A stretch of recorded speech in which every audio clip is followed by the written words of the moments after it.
Good morning, dear people. Another beautiful day in God's world. We thank God for His mercies. We thank Him for His love. We thank Him for protection and for preservation. We thank Him for His guidance and for His direction.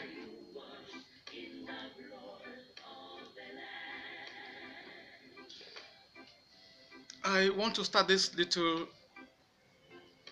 presentation with a little adage from old.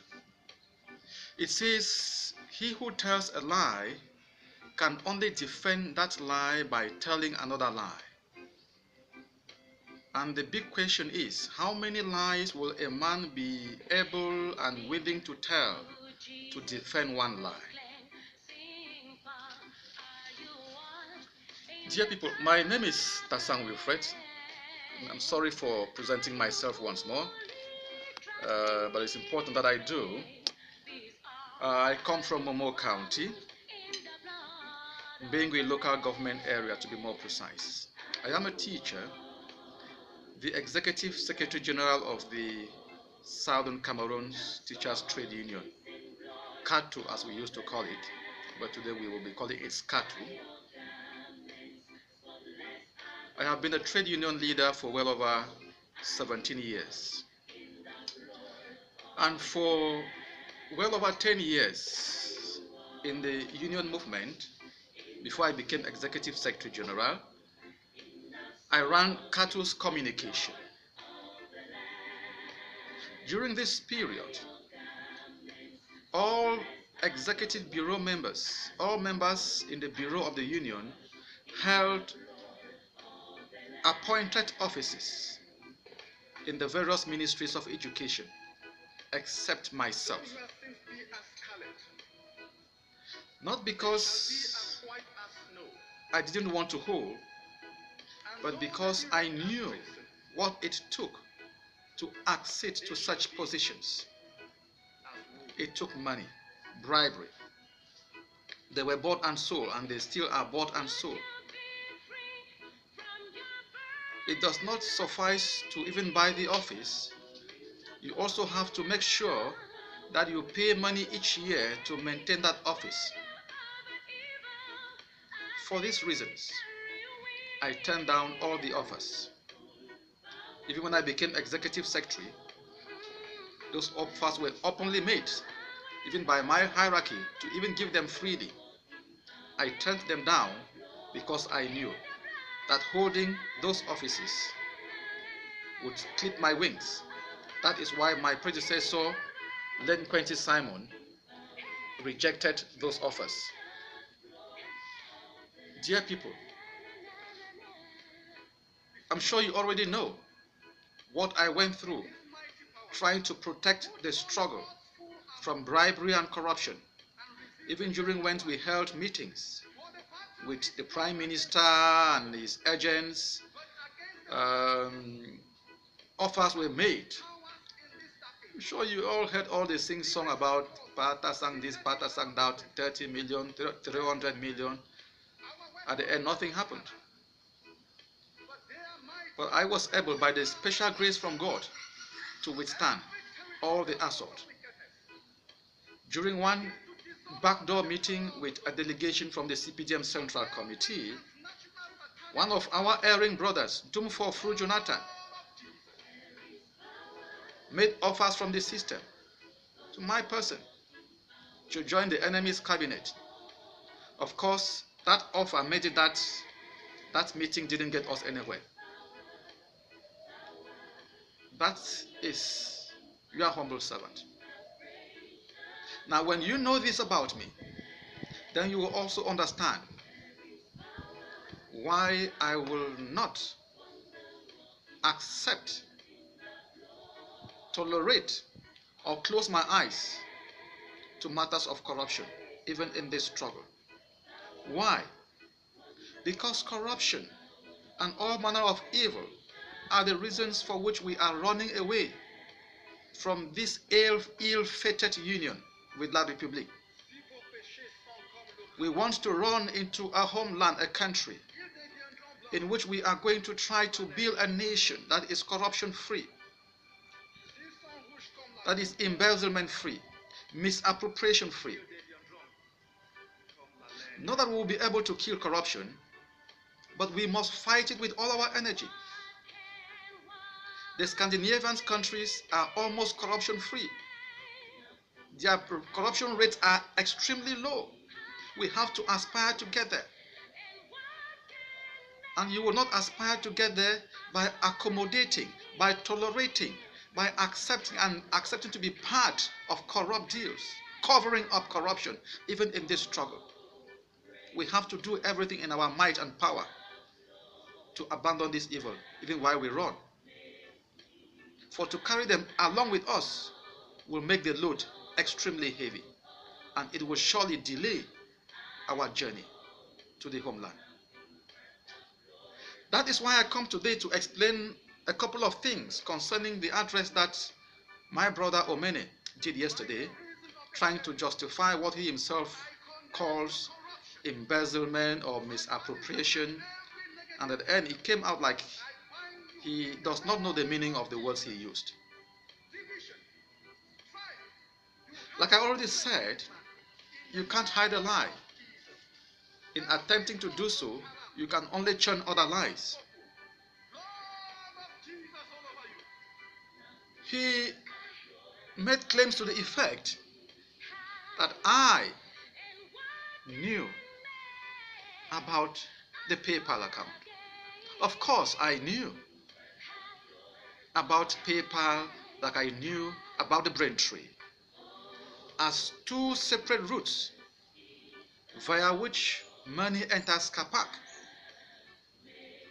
And how did I get to discussing the website with Brunhill? Well, on the 21st of June 2017, I received an invoice, a bill from the SCBC requesting $14,000, which I duly transmitted to SCACUF to effect the payments. And SCACUF wrote back to indicate that they didn't have up to that amount in their account. In effect, they had $13,000. That was when the inquiries about the website started. And I got back to Brunhill, my sister Brunhill, and I asked her to brief me on the transactions on the website, because SCACUF had indicated that they didn't have that money. And after a few consultations with the webmaster, she came back to me to indicate that there were about 4,000 registered members on the website. And what did it take to register? She said the payment of $20. So you can do your calculations. When I did my calculations, I came up with a figure of about $53,000 that should be in that account, the minimum. On no occasion during our discussions did she indicate, even during our mail exchanges, did she indicate that the money entering PayPal was not being channeled into SCACUF. On no occasion, absolutely. Of course, you all know that it was only revealed after the audit that money was being withheld in the PayPal account, and that it was being used unauthorized by people who didn't have the mandate. By June 11th, you all know, Comrade Milan was only an honorary member of the Leadership Council. And you all know who honorary members are, what their status is. They can't even vote during meetings if it came to voting. Honorary members have no vote. Talk less of having executive powers or powers to execute, initiate, and execute projects. They can only give their ideas. As the SCACUF board will reveal to you, I am an honorary member of the SCACUF board. I have never even taken part in their meetings.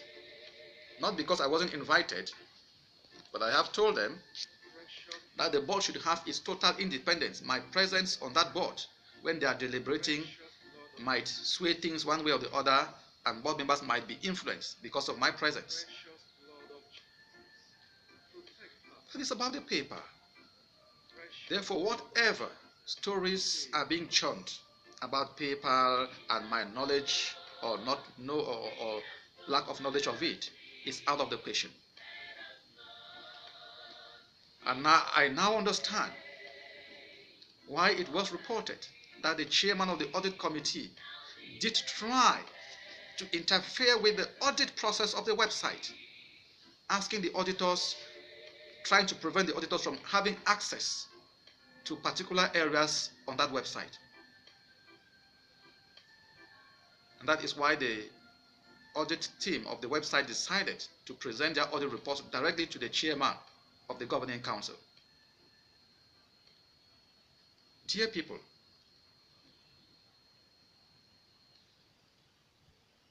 not being an authorizing member of the leadership council was comrade or brother Omene. What right did he have to order and execute disbursements? And who is the webmaster, by the way? You know, a webmaster and a website, let me just handle the two. A website is like a vehicle. In the case of SCACUF, our website is a vehicle. And the webmaster is the driver of that vehicle. The website is like a vehicle that carries money from the central bank to the commercial bank. And the webmaster is the driver of that vehicle. Therefore, the SCACUF website is like a vehicle that collects money from the people of Southern Cameroons to deposit into SCAPAC. And the webmaster, Brother Omene, is the driver of that vehicle. It has never been heard that the driver of that vehicle, of such a vehicle, dips his hands in the money that he is tasked to transport and spend it at will on any project whatsoever, no matter how justifiable. And in this case, it wasn't even justified. Except, as we have heard in the past, that that vehicle is ambushed by armed robbers. And that is exactly what happened in this case. That vehicle was ambushed. I'm sorry for smiling and laughing at a serious issue, but that's exactly what happened. And now we are struggling to justify the unjustifiable. We can only tell and tell more lies.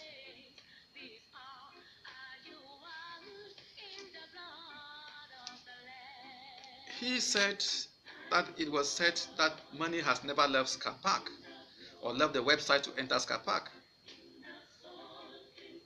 Comrades, my brother Omene is trying to be dramatic and to draw sympathies. Nobody ever said that. Nobody ever said so. Perhaps he may want to quote that person who said that. The other reports came out and you all saw it.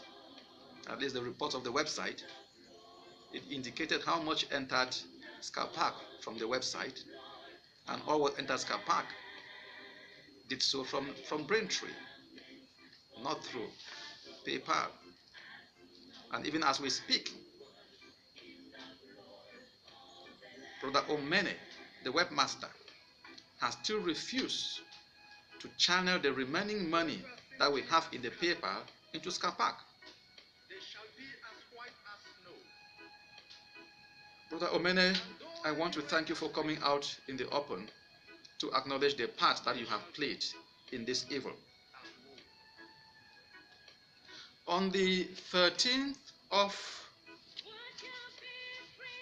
July, barely a few days after the third conclave, Comrade Brownhill reported on the SCBC WhatsApp forum that the communications team was offering the chairman state-of-the-art communication gadgets for his private studio. Now, coming from members in the struggle, that was well received. And now Brother Omene says it was his initiative. It would have been a good initiative if he removed the money from his pocket to finance a project that had not been initiated by the governing council or by the chairman or by any of us and voted and approved. And they tried to bring me in. Dear people, another lie on a lie. Perhaps they will have to show those communications in which they say I was consulted and indicate what my reply was. Of course, I was never consulted, talk less of replying in the affirmative or the negative. Dear people, money was used for the SCBC on the 11th of June. When I only received the first bill from the SCBC on the 21st of June, that money was disbursed from paper by an honorary member of the Leadership Council. Money was disbursed for payments of whatever and whatever irregularly. And Roland Omene is brandishing receipts for money disbursed as way back as June 11. Receipts are signed on October 17. You see, when God wants to destroy or to expose evil, he makes the evil blind. October 17. This is outrageous, unacceptable. $4,650 unaccounted for, and so much money disbursed for a project that was not approved. And even as we speak, the chairman says those equipment are still in his office. He has not even as much as opened them. And we have seen his communications. They don't show that they were done by state-of-the-art gadgets. So why did they have to? If it were a gift from the comms team, like they indicated, you don't look a gift horse in the face. Dear people, we are running from evil, and we have to consciously make sure that this evil does not pursue us, talk less of go with us into the homeland. That is my position on this issue. We cannot be running away from evil and then we try to cover evil. We try to justify it. We try to give reasons to ignore it. That is my position. As for Comrade Roland Omene, once more I say thank you. You were very smooth in your communication and you have achieved a great deal. Even as we speak, you all know that SCACUF did request that the SCBC should submit their contract with the satellite provider and the satellite provider's account so that SCACUF can pay the money directly into that account, even as they do with the law firm. Why would money meant for the satellite provider pass through third and fourth parties before it gets there? Remember that SCACUF is going to be audited by the US government, and that whatever will not be justified will be seen as money laundering or embezzlement, and the SCACUF authorities will be held responsible, and the strong will be held responsible. Why will the SCBC not submit their contract with the satellite provider? Or is there something they are hiding? I fear so. I do fear so. There is foul play. There is big foul play. Someday we will get to the root of this matter, and I hope and I pray that the conclave that is coming will handle this matter, and will handle it in the true spirit of who we claim we are or who we want to be. May God bless the struggle. God is with us.